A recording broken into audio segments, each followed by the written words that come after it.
we're gonna work out at it, be ready for it. But that's not all the time. I'll do something. You guys can test me for your people. Yeah, we did that. Like a minute mile. I think I finished the mile, guys. 9, 10 minutes. My culture takes after you say people like qualified to the talk to me there, so. Like how can you do that? Yeah, for real. I used to like Are you planning to qualify for the half? Is that a goal? the half, but you need a train. Yeah. Like that's gonna like your social life. No, All of your literally. friends. Run, like You'd be surprised. going on a 4-hour training run. I have school friends that have gone like Fargo, or like Arizona, Hmm. and been like outside, and they're like 20 years old. And like their whole friend is like their army, like their army sister, and that goes about this far. That makes sense, but like for that many hours? Like, Sorry, I have an attention span that long. Oh, this is definitely kind of Yeah. I just forgot that. like job, and it's can be. Take them out. Okay, so today in this class, we are going to talk a little bit about the Triassic. So we are moving into, oh, I didn't put a timeline. Okay, we're moving into our next period. So we're moving into the Mesozoic. We're going to have the Triassic, the Jurassic, and then the Cretaceous overall. And when we're talking about the Triassic, today we're going to talk about it a little bit because what you might notice from this figure we've looked at a couple times now here is that the Triassic is really going to be bounded by extinctions, right? So everything just died off at the end of the Permian. At this Permian-Triassic boundary, we had all sorts of explosions. We were burning through our coal deposits. The world was terrible. Some things survived. We have some life rebounding in the Triassic, and then everything dies again. So we're bounded by 2 extinction events on either side of the Triassic here. So many of the organisms that were prevalent during this time period didn't really make it through. So we're going to be kind of focusing on things that either I think are cool or did survive. Yeah, and that's basically the context for today. There we go. There's our time period stuff. All right, so we're moving from the Paleozoic into the Mesozoic. So we're about 250-ish million years ago at this point. Okay. So since we're going into the Triassic, I was looking for videos that might be not boring, and I found a Jurassic Park humor video that does involve the Triassic. This is Jurassic Park in other periods.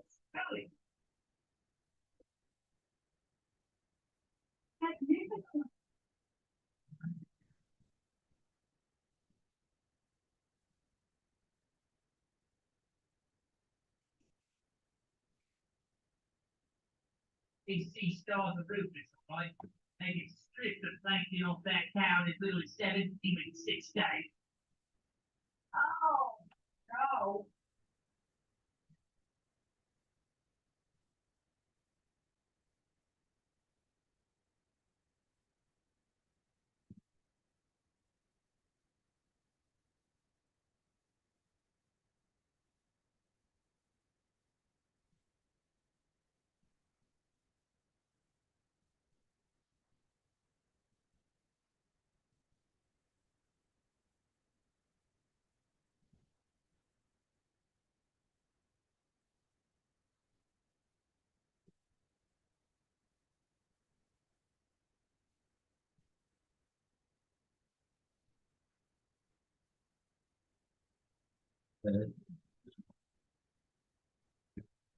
These creatures don't belong out there. Well, actually, those are evolutionarily very old.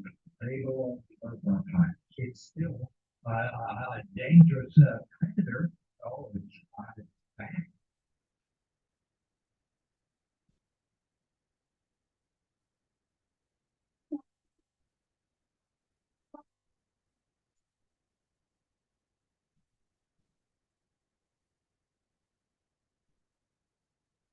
Jurassic Park. Velociraptors are from the late Cretaceous period, and they should be half the size and covered in feathers. The only historically accurate dinosaur in this whole damn park is the T-Rex. They're not a predator.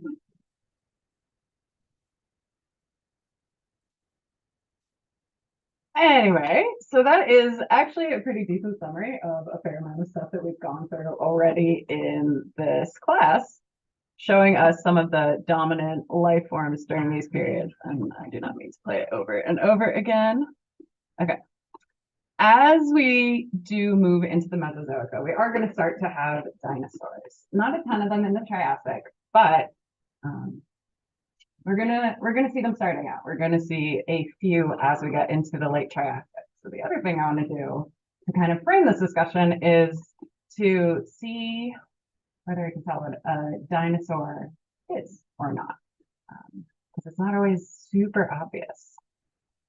So, oh, awesome, refusing to connect. Well, you don't refuse to connect.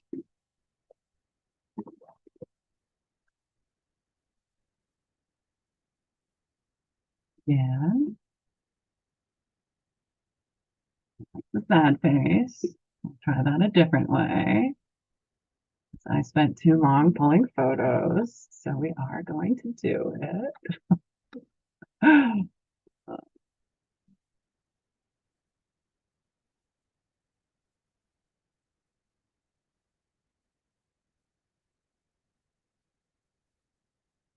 Woo-hoo. Okay. So let me know if you are able to join this. So you can either scan this QR code, should I make it big? Or you can type in that.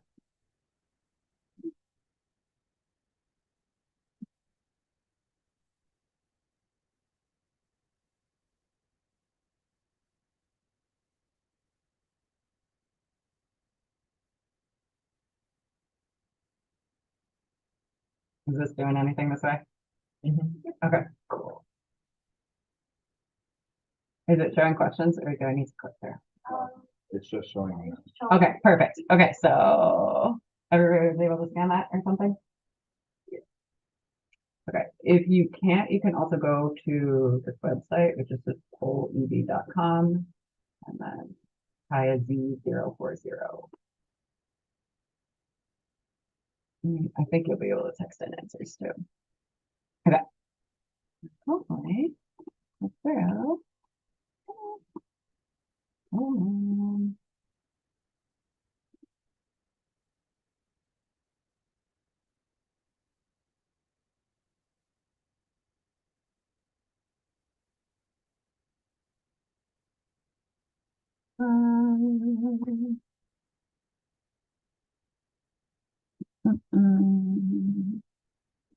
Really?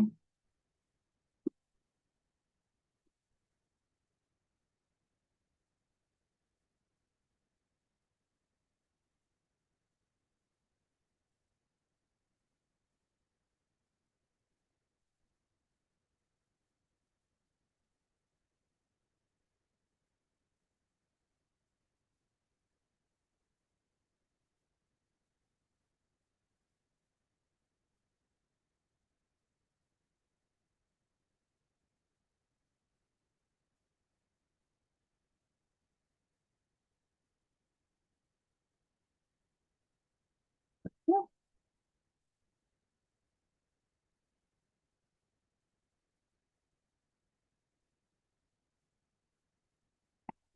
Okay, cool.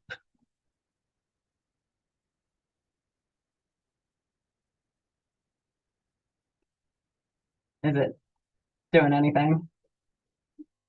No, it doesn't let you vote. The competition has already started, but there's still. Oh, Oh, right. there we go. But now it says it's locked. I swear I have used this before and it worked fine. There was an update since last time.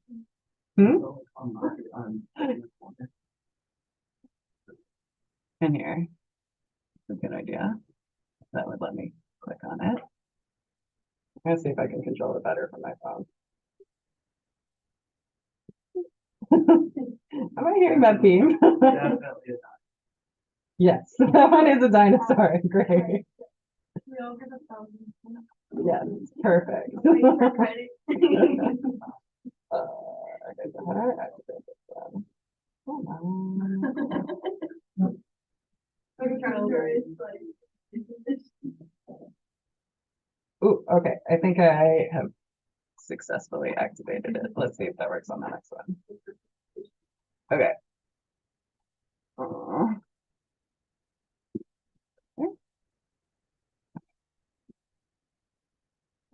Now later bird, because nobody can guess that one.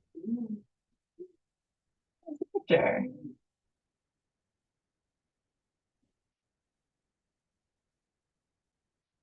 We're gonna only do the ones with pictures.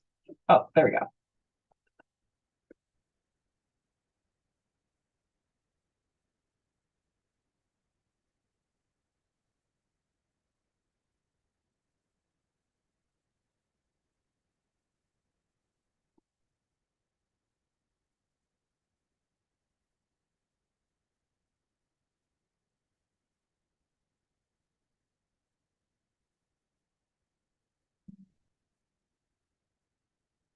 That one is in fact not a dinosaur.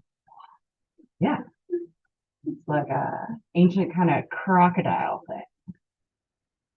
Oh. That's you. All right. So next we're gonna do Dimetrodon. That's a Dimetrodon.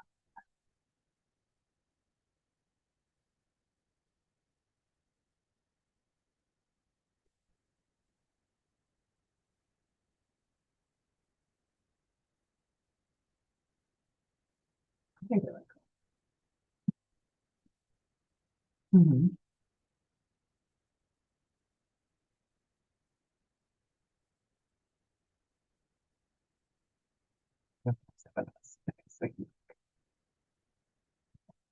Oh, one is also not a dinosaur. Oh my. All right. Yeah, I did too. He's generous.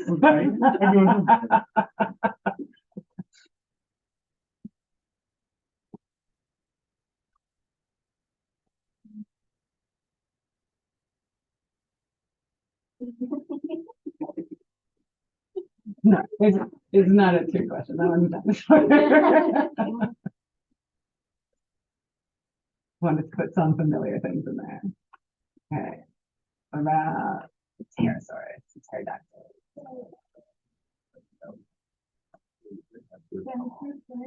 They're crazy looking. I don't have it. Nothing.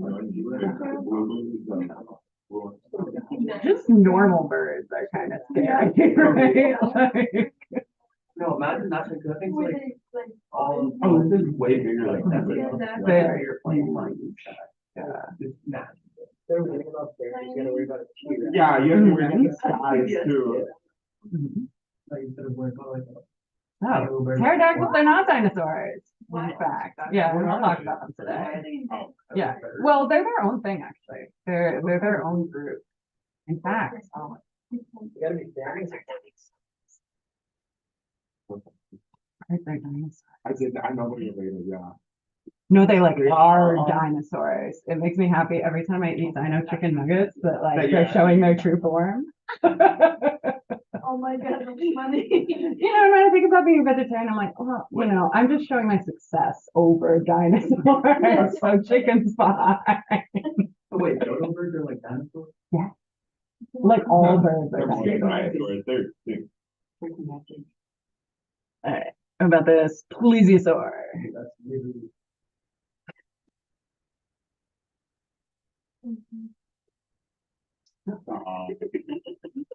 You think they're like my friend, like, I guess it's very good.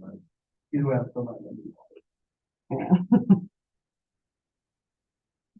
What I discovered in college are actually pretty scary are like tuna fish.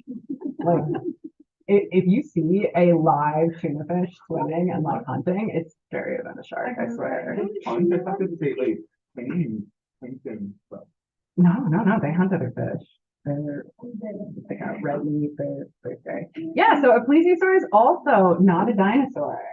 So as we're gonna learn, like a dinosaur is like a really specific term. It's not like just cool, big, weird, extinct fossil.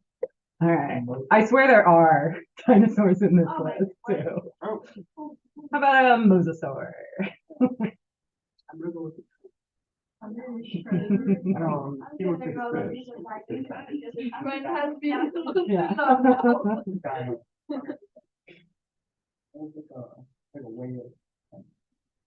That's like a shark. Yeah. So are you going with the trend of I wanted to show you things that are not dinosaurs but look like dinosaurs? We're correct here. Alright, what about this? I'm gonna call this Susiosaurus. That's definitely not what that says, but That's literally an ostrich.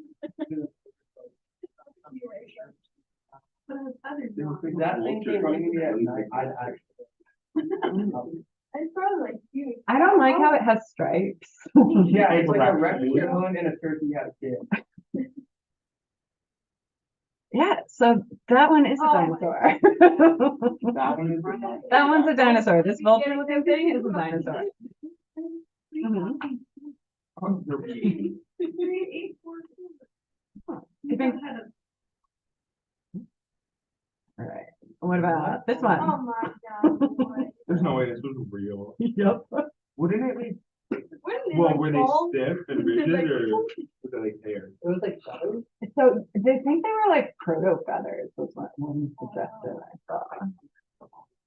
So like flexible, maybe. So yeah, 'cause otherwise it'd break off on everything, I feel like.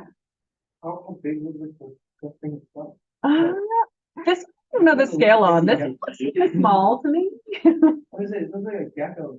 Yeah, I think this looks kind of, I agree, it looks kind of like a gecko with, yeah, so that one's a dinosaur. Alright, here we got a Glyptodon. Oh.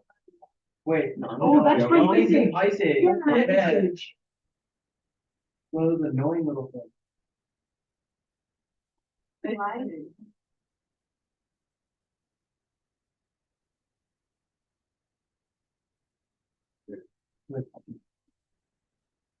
Mhm. Yeah, so this one is a giant armadillo. Yeah, which would be why it made it to Ice Age.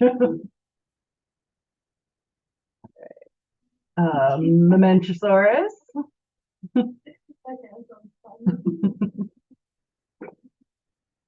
Difference between that and like a bracelet. Like a long neck thing. Different species.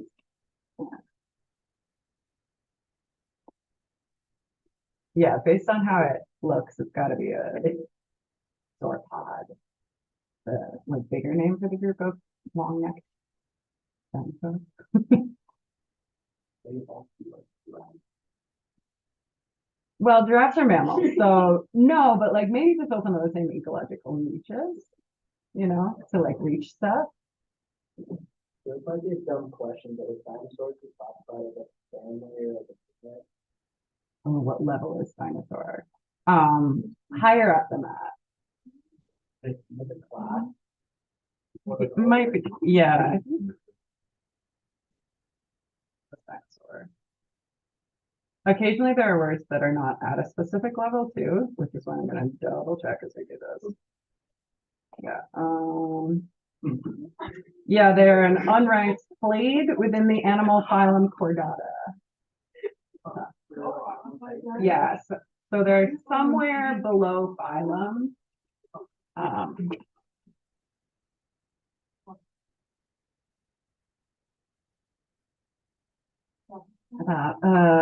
Chaerovipteryx.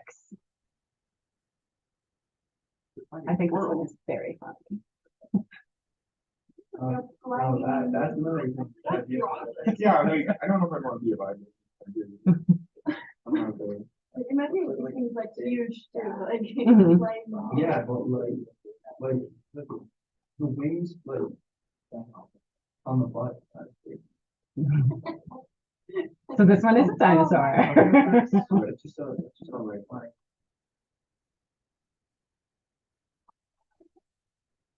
Parasaurolophus.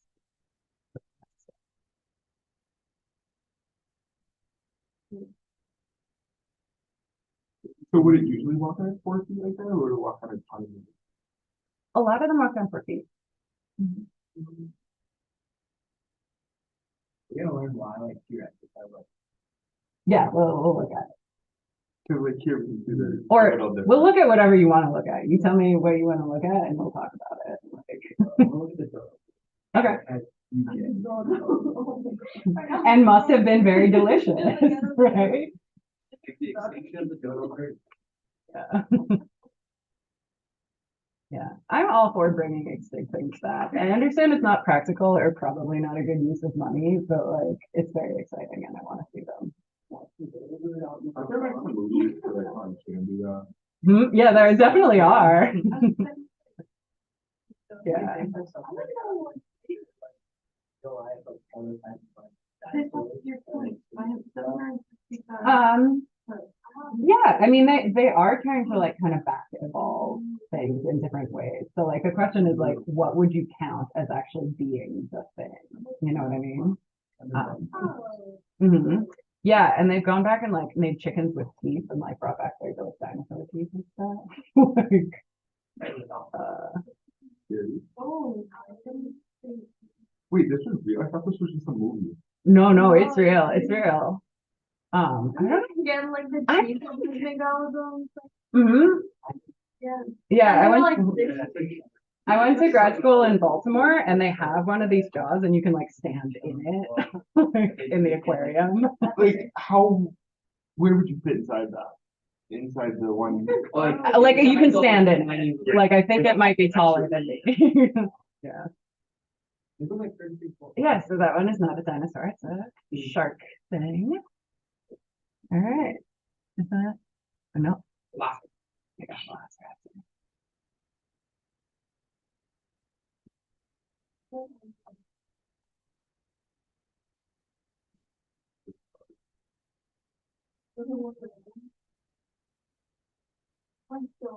Oh, I-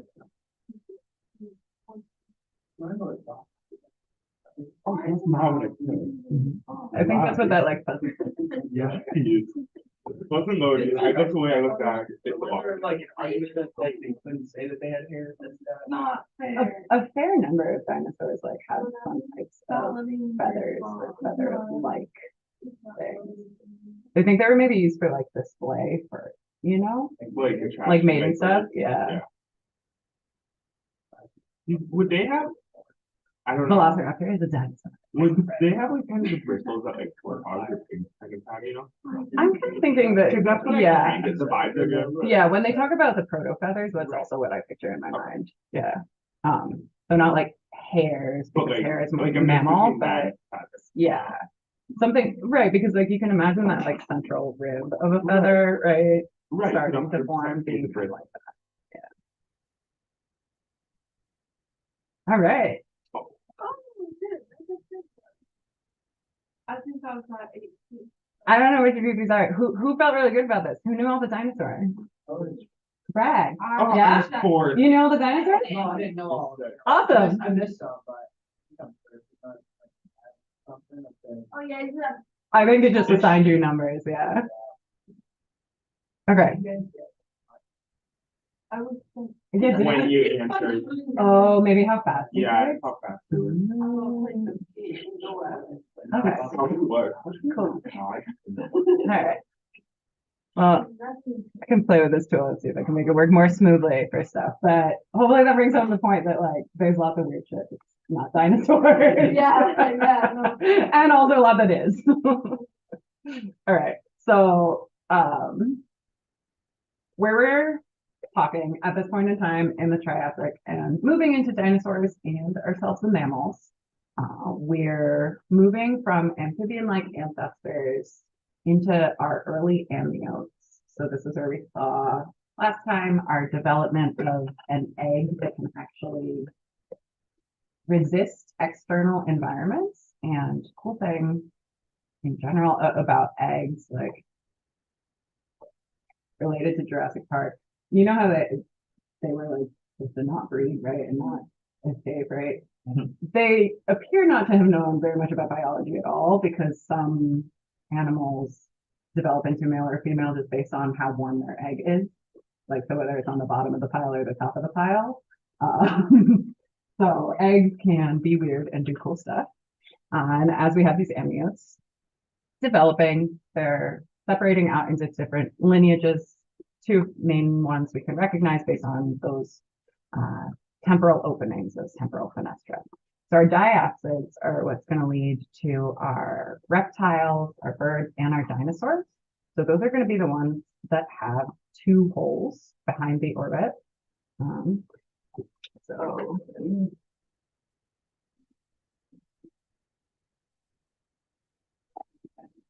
going to pass around that like croc skull. I think maybe that's a croc, maybe an alligator.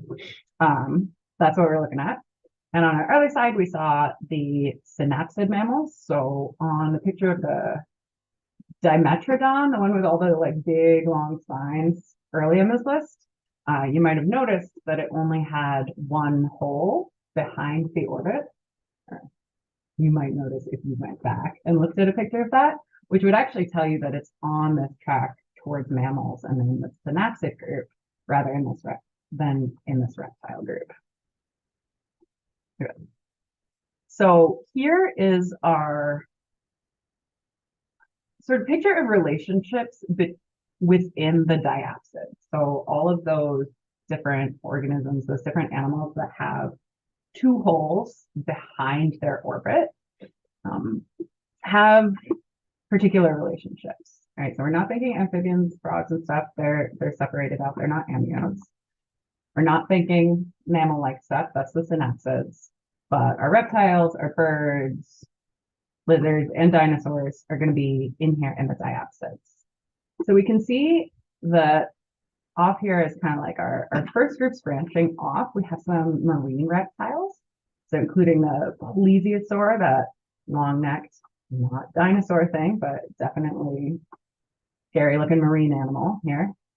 Our ichthyosaurs also branching off pretty early. Then we have our squamates. So squamates are things like snakes and turtles and lizards and those kind of reptiles we think about today.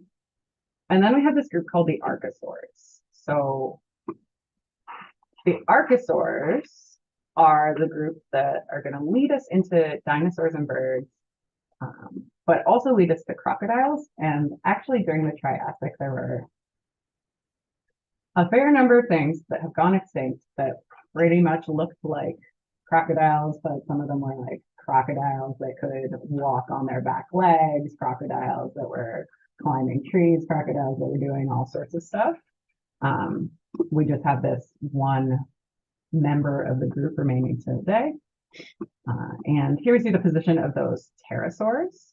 So the pterosaurs aren't all the way into our dinosaur group and the bird group. So we'll talk maybe Friday about exactly what the specializations are to become a dinosaur and a bird specifically. But first, understanding these archosaurs, where we have all of these grouped in, is kind of our first task. Okay. We'll take a quick glance at the things that are not archosaurs. Okay. But we're focusing in on diapsids really for, yeah, there are other things alive in the Mesozoic, but we're going to focus on the diapsids and these reptile and reptile-like creatures. And then when we get to mammals in the Cenozoic, we can kind of move backwards and cover up, okay, what was the lineage getting us to mammals, which really expand in our own time period. Okay. So from those early diapsids, if they're not dinosaurs, we have a bunch of Loch Ness Monster looking marine reptiles that are still not dinosaurs, right? They're not really fish either, right? They are reptiles, they are in this group. So in the Triassic, we have this Symbospondylus. We also have this group, the Plastodonts, coming out. And you can see that we have these various forms of marine reptiles extending in some form throughout the Mesozoic. So the mosasaurs would be in this group here. The plesiosaurs also in this group. So two of those examples from our not dinosaur list, as well as a bunch of other weird looking things. So as you're thinking about your activities you're planning, you know, if anything looks cool on a picture to you, consider whether maybe that's a group or an individual you want to look into as you do your final project. Okay. Now here we see a polacodont as an example. So marine reptile swimming around, occupying those oceans, those seas. They do show some conversion with turtles, so they start to get some kind of bony structures that start to look turtle-like.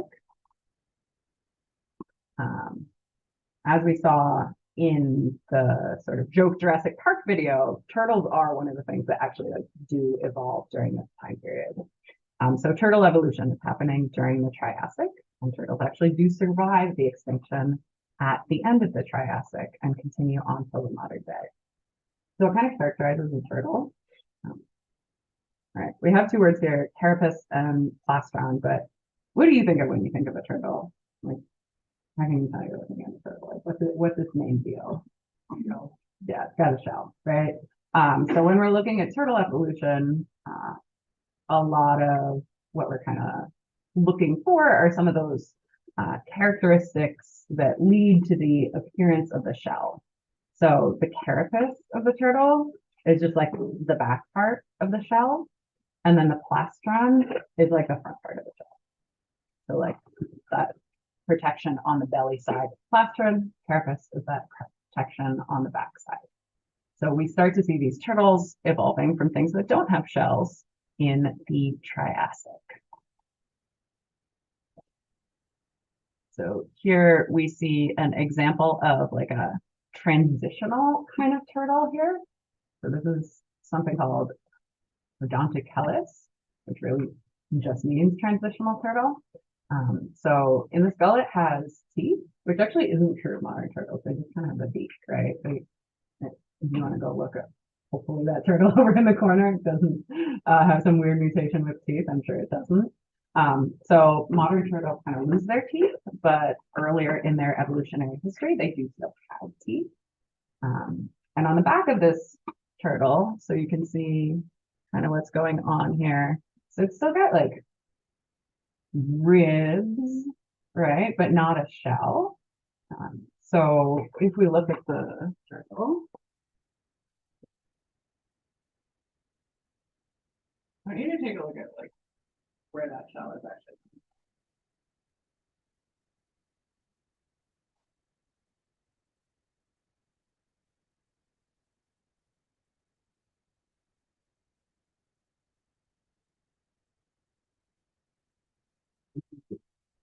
Yeah, it's just.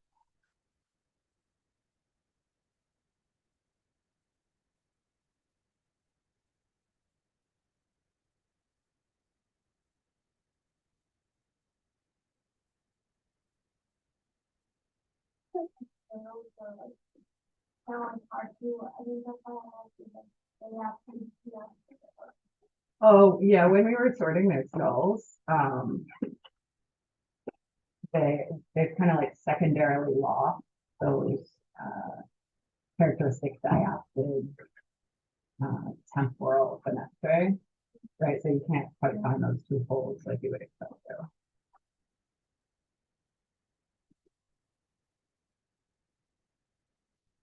So looking at that turtle, why do you think we're talking about the ribs and the shell here for this transitional fossil? Why are we talking about like ribs and the shell here?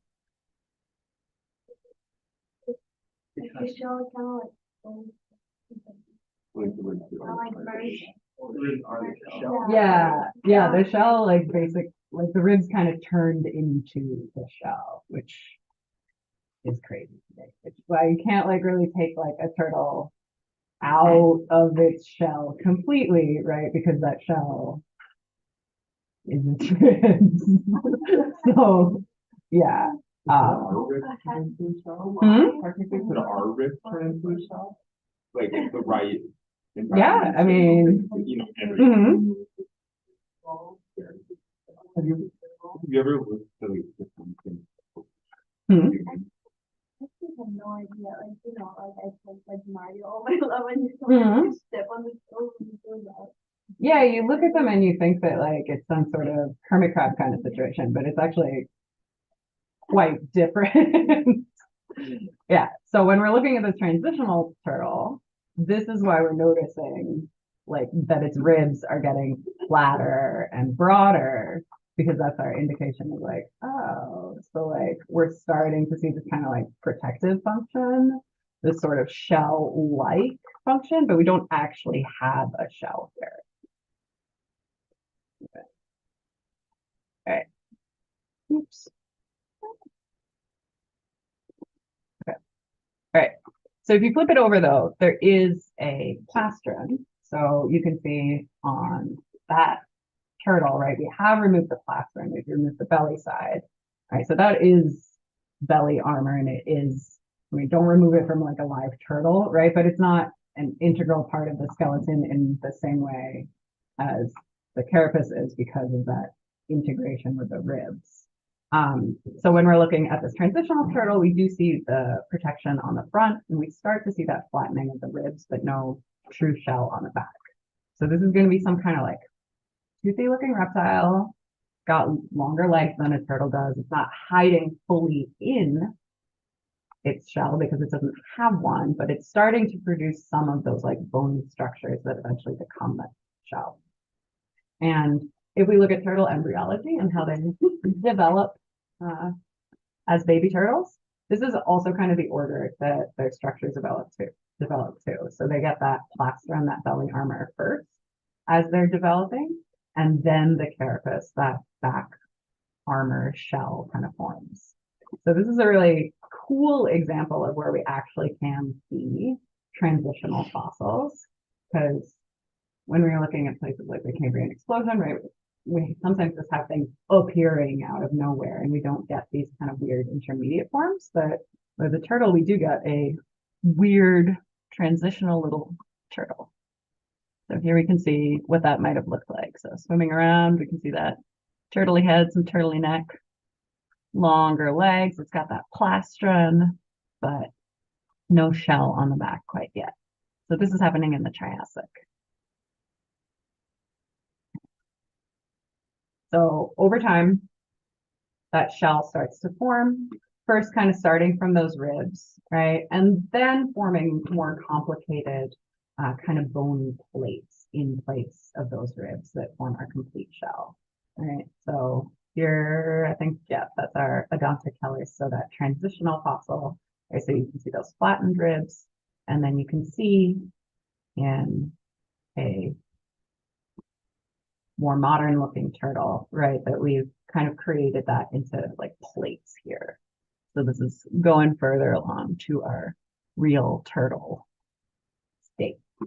And this diagram actually has the total order of like when we think we saw the development of some of these characteristic turtle traits happening. So you can see here at the end point here, we have that skull becoming anapsid-like, right? So that's that skull transitioning from that diapsid, two holes behind the orbit structure, to actually losing those holes secondarily and going back to looking like it never had any of those temporal fenestra at all. We could walk through all sorts of this. So what else is cool?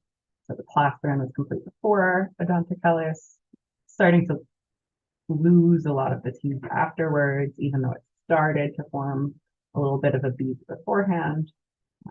And they can date these by looking at a decent range of early turtle-like creatures, these sort of transitional fossils. All right. So we have our marine reptiles. We have our turtles as our example of some squamates. So now we're going to move into our archosaurs. So our main group that we're going to be talking about as we start to talk a lot about dinosaurs in the rest of the Mesozoic. So when we're thinking about archosaurs, they have some specific anatomical characteristics that make them archosaurs that let you identify with. So we'll take a look at what those are. First two have to do with more holes in the skull, right? I don't know if you've ever had this problem, but when I've been in museums looking at dinosaurs like this, like, is it obvious to everyone else which of these is supposed to be the eye? I was just thinking, nah. Right? Like that's part of, at least I think that's part of why they look scary when you just have their skeletons mounted. I may have a specific thing about like not knowing whether things are looking at me. I don't like orcas for that reason either. I can't tell where their eyes are because of the spots and it really bothers me. But this illustrates one of the characteristics of our archosaurs pretty decently, right? So we have two things going on here. First is that they are diapsid. So behind their orbit, we expect to see those two holes, those temporal fenestrae. Archosaurs have also added another hole in front of their orbit. So that's the antorbital fenestra. So you can see that here, right? And I've got it labeled and I've got a couple examples on the slide. So here we can see where the eye actually goes, the orbit. Here we can see some of those fenestrae, those windows behind the orbit. And here we see that big antorbital fenestra in front of the orbit. We also have more holes forming in the jaw. So we have a mandibular fenestra. So forming down here in the mandible in the lower jaw. I'll talk about the rest of these in a second. So just illustrating. So if we drew a schematic, right, our eye would go kind of in the middle. We have those diapsid holes behind, di meaning two. So we've got a big one here. We got a kind of small one up on the top of the head in this image. Then we have the antorbital fenestra in front. That one's pretty big in a lot of these, right? Like often I feel like it kind of looks like an extra eye. And we do have a nostril, so that's its own thing. That doesn't count as an antorbital fenestra. Our mandibular fenestra down in the lower jaw. So if you want to just like in general, keep passing that croc skull around or wander around the group and look at other things. You can see some of these features, but in our crocodilians, they actually lose the antorbital fenestra. So all you'll be able to find is that mandibular one and those two diapsid temporal fenestrae. Was there any use to these fenestrae, or were they just openings in the skull? Arguments about that. So when we were talking about our amniotes overall, I think the most popular explanation for the fenestrae behind the orbit usually have to do with like muscles and jaw musculature. So I've seen arguments for that related to these antorbital fenestrae as well. Some suggestions that maybe there was a gland that sat there, right? And I think birds have some kind of like a sinus, like something to do with respiration in there. So there's some debate, right? We don't expect that it formed just like out of nowhere for no reason. Right. Yeah. Yeah. That's my answer for you so far. I do have a friend from grad school who his expertise is dinosaur chewing mechanics. And he recently published a like picture book of dinosaur jaws, right? I saw it on Instagram. It just like came out. He and his advisor like illustrated a long and complicated like picture book of dinosaur heads and what would have been there. So I might text him and see if he has insider info or like a strong personal opinion. Yeah. But yeah.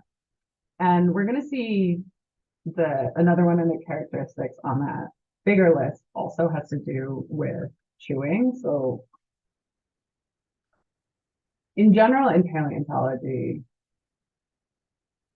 eating food and chewing is just like a big deal, right? Like, because you have to eat food to survive. And teeth actually preserve really well. So there are a fair number of fossils that are identified like just from the shapes of teeth, and like that's it. Like they find a single tooth and name a new species sometimes. So yeah. So I would wager that most of the explanations for these things out there have to do with chewing and feeding. Whether that's really the only thing that mattered in the evolution, or there's a strong bias towards thinking about those things because of like what we can find. I'd leave a little wiggle room for that, but I wouldn't say that too loud at a conference. Just like I don't say I find teeth kind of boring too loud at a conference. Mhm. A fenestra, yeah, in Latin it's a window, I think.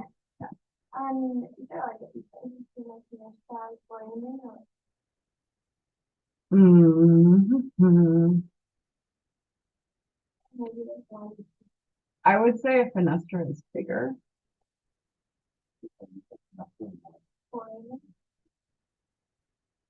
She's one of my A and P teams. I assume is where that question is coming from. I was just curious. Yeah, the way they're used, I think usually a foramen is like a canal basically that something travels through and tends to be kind of small. Fenestre comes from the word window, so like I expect it to be like larger. Yeah. Mhm. Okay. So looking at these, take a second and see if you can find those different holes. Look for the antorbital fenestra on each of these, but like also take a second and see if you can find those holes that indicate to you that these are diapsids. See if you can see a mandibular fenestra, any of those features.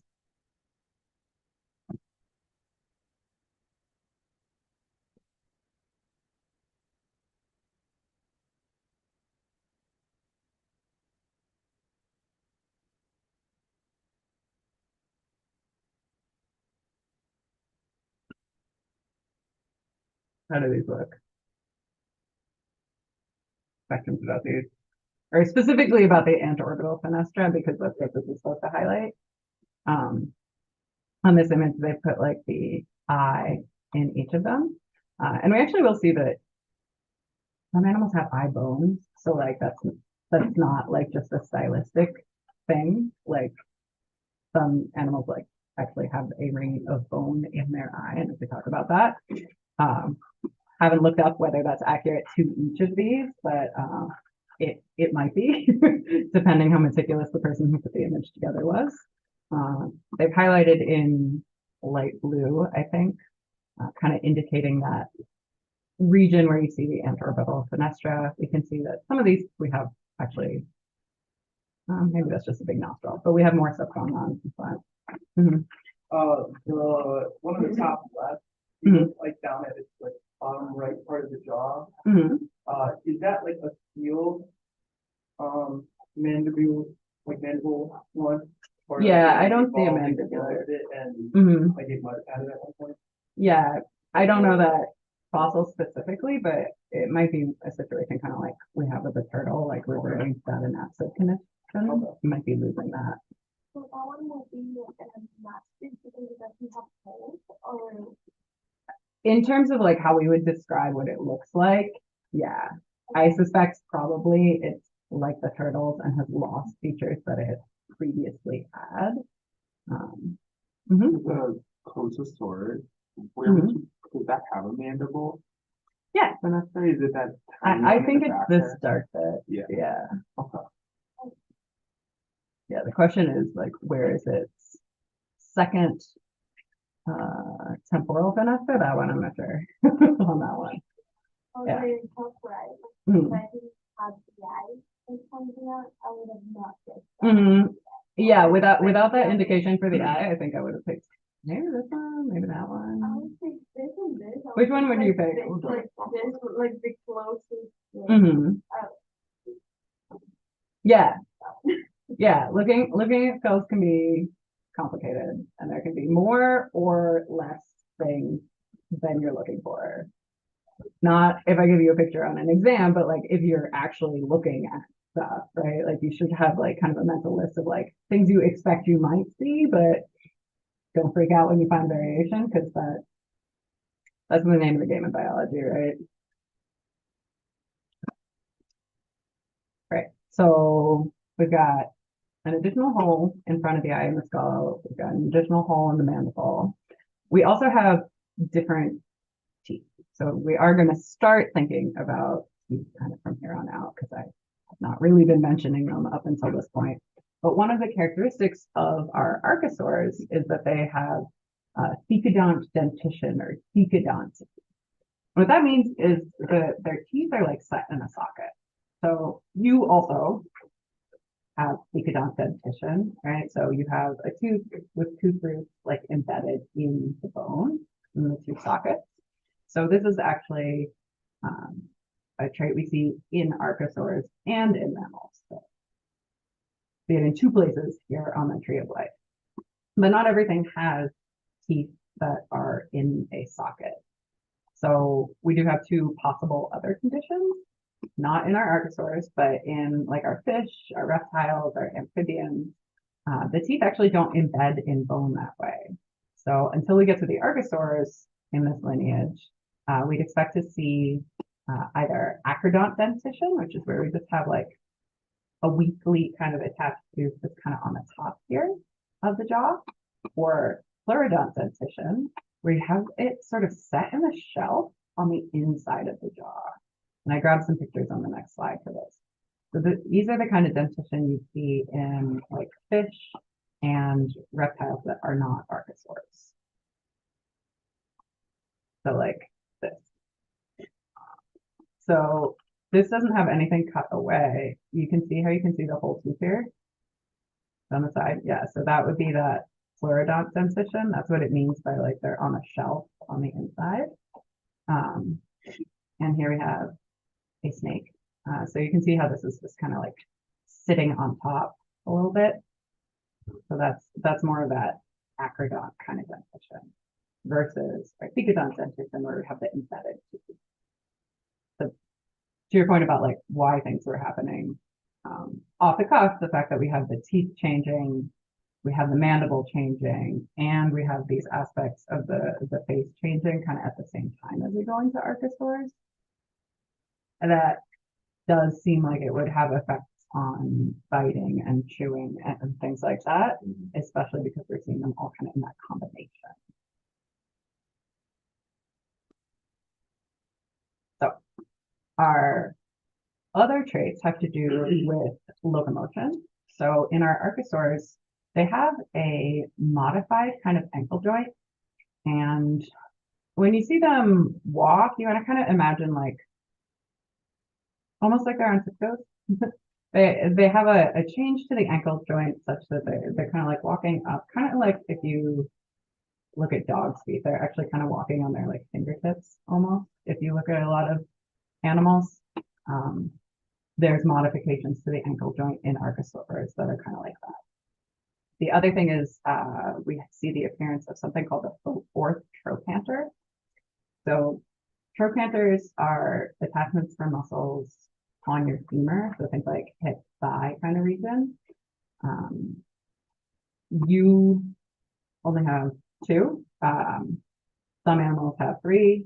These archosaurs are developing a fourth one, so part of the way down. So this is going to have to also have effect basically on how they're moving, because this is going to be a point of muscle attachment for leg stuff, basically. So we're going to start to see different movements in the archosaurs than we see in our other reptiles. So if you want to think about like, I don't have the best image in my mind of like how a lizard moves, but I think I'm about to pull up so you can see it croc moving. Godzilla. So things they can do if they want. Lots of people on social media assume the video was a fake, but it's not. Can you imagine coming face to face with this creature? The video was taken by a pro golfer at the Valencia Country Club. When he posted the video of the alligator online. I can't really imagine a lizard doing that. That giant looks like a baby Right. dinosaur. And then, I just moved here yesterday. One major reason why the gator looks so menacing is that he's doing the so-called sidewalk. Usually, when we see gators on the move, they're much closer to the ground. Not this guy. The main reason he gets on sidewalk is really because it's faster walking path. Miami Wildlife Expert is Broadley Hill. But when you have one you're that big, it also shows the impressive size. You know, think about yourself. Just doing the push-up is not easy. Okay, so think about walking that way on all fours when an alligator's body is so much larger than its small legs.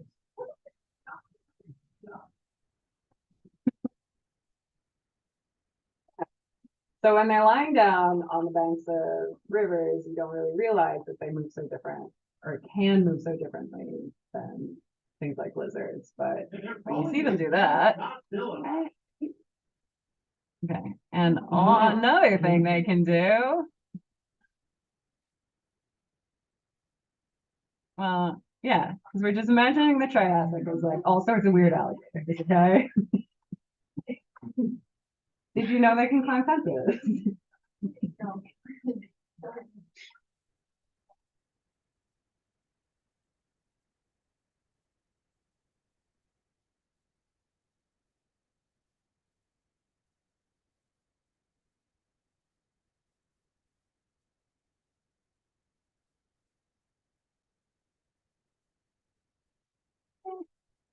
Love it. Yeah. I've heard at the Space Center in Florida, they have to have specific, like, backward curved fences so that the alligators can climb in. I did not fact check that piece of information, but I enjoy it regardless. Okay. So, to recap, we're in the age of reptiles when we are in the Mesozoic. Triassic is the first piece. We're going to have a lot of weird stuff that dies off. The things I pulled weren't like all from the Triassic, but we have a bunch of things that, without thinking thoroughly about definitions or knowing definitions and what really makes something a dinosaur, might look like a dinosaur, including those marine reptiles. In the Triassic, we start to see the evolution of squamates and our turtles, and we see the appearance of archosaurs. The ones that are going to be most prevalent in the Triassic are things that look kind of like crocodiles. Yeah, there's a specific word like pseudoscipians or something, of which the crocodiles are just one example. But we start to see these transitions to having an antorbital fenestra, an extra hole in the mandible, and these changes to the limb structure again so that they can have different forms of locomotion. Within archosaurs, we're also going to see our pterosaurs, which are still not dinosaurs, but they're super weird. And then we'll move into dinosaurs and birds, which are dinosaurs. I have a couple of slides on pterosaurs here. Okay. So pterosaurs are our first vertebrates to be able to fly, and they are in the Triassic, or at least we do. Yeah, no, they are in the Triassic. We see them in the Triassic. So this is not because they're related to birds or bats. They're just doing their own thing. This is convergent evolution. It looks different. So the first one that we see in the fossil record is something called Rhamphorhynchoids. Yeah, just take a deep breath and go through it. So they have these like long keeled tails. They've got teeth, right? So not bird-like in the front. They start out, the first pterosaurs we see are kind of small and disappear at the end of Jurassic, but then we do also have really big ones. So here is a much larger pterosaur. So think about that. And fun discussion I heard once was about like, not how did they fly once they're in the air, but like how did they get there, right? Like how did they take off? And I heard the suggestion that it's kind of like a push up and jump.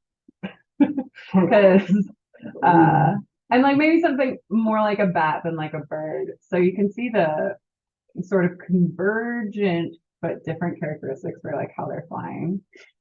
In our insects, we saw like gill arches turning into membranes. That's totally different. Here in birds, bats, and in these pterosaurs, it's all arm stuff broadly. But in the pterosaurs, it's pretty funny. They have like basically a super, super long ring finger, and that's what the wing is attached to, which is why you see them like walking around like this. So this one just like, it did this, right? And that's what folded its wing, right? And now it's walking on the rest of its hand, right?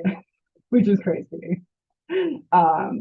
Whereas in birds, the whole hand has kind of merged together, right? And the rest of the arm is like in that structure.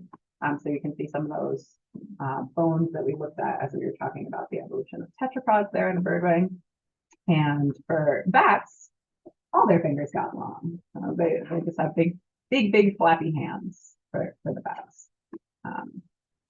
So next time watching this edutainment video about pterosaurs,